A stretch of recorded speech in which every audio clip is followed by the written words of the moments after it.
काय मम्मी काय बनवतीये तू आज जेवायला? मग मी बनवते शाबू भगरीचे घावण आणि त्याच्यासोबत खायला एक चटणी. कशाची चटणी ही? काय शेंगदाणा खोबरे आणि हिरवी मिरची थोडी. अच्छा. तवा तापायची आता तिकडे घावण बनवून घेते. आता काय टाकतीयस? चटणी टाकते ना थोडी माझी चवी ती थोडं मीठ टाकले.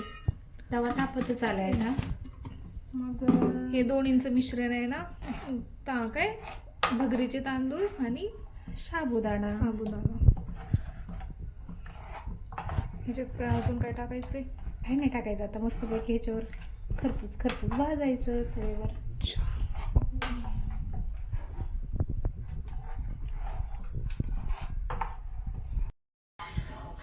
आता मम्मी लावले आहे तव्याला तेल आणि त्यात हे टाकणार आहे पीठ.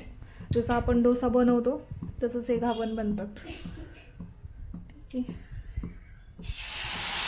बघा मस्तपैकी टाकलेलं आहे. आता कडक होतं मग ते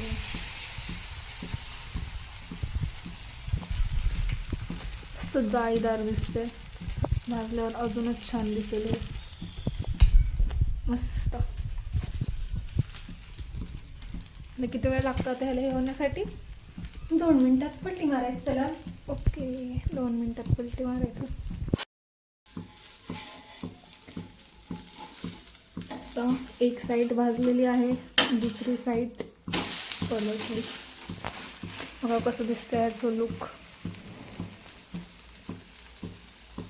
इथे चटणी पण रेडी झालेली आहे. आता मस्तपैकी डोसा पण रेडी होऊन घावण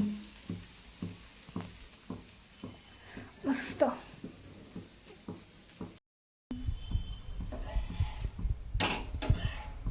सो हे आता रेडी झालेलं आहे.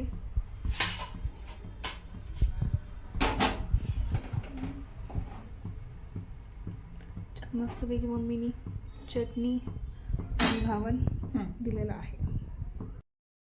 आज एकादशी असल्यामुळे हा मेनू केलेला आहे. थँक्यू.